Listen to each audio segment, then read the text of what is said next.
*2 1* এরপরে একটা phone number দিবে। আমি একটা ফোন নাম্বার দিলাম এখানে।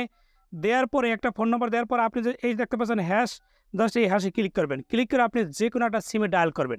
এখন কথা হলো এই কোডটা আপনি কেন ডায়াল করবেন? কি এর কাজটা কি?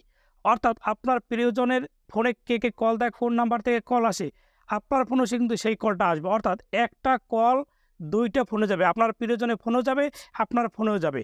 অর্থাৎ এই কাজটা কিন্তু আপনার প্রিয়জনের ফোনে জাস্ট এরকম ডায়াল দিয়ে আপনার নাম্বার আপনি বসিয়ে দিবেন। বসার পরে যেকোনো একটা সিম আপনি ডায়াল দেবেন। দেওয়ার পর দেখবেন যে একটা অপশন কিন্তু আপনার ফোনে কিন্তু চালু হয়ে যাবে। অর্থাৎ তারপরে কিন্তু চালু হয়ে যাবে। দেখেন একটা মেসেজ কিন্তু চলে আসে, দেখতে পাচ্ছেন? এখানে লেখা দেখেন call forwarding registration was successful. এখন এটা কাজটা যদি আপনি বন্ধ করতে চান, আমার মোবাইল ফোনে ডায়াল পড়ে চলে যাবেন। যাওয়ার পরে #21# দিয়ে জাস্ট ওই একই সিমে আপনি ডায়াল দেবেন। দেওয়ার সাথে দেখবেন যে অপশনটা চালু হয়ে গেছিলো, ওই অপশনে দেখেন অটোমেটিকও কিন্তু দেখেন সার্ভিস হ্যাজ বিন ডিসেবলড হয়ে গেছে। অর্থাৎ কিন্তু কল ফরওয়ার্ডিং কিন্তু বন্ধ হয়ে গেছে। এই কাজটা আপনার চাইলে কিন্তু করে নিতে পারেন। অনেক উপকার আপনার হতে পারে।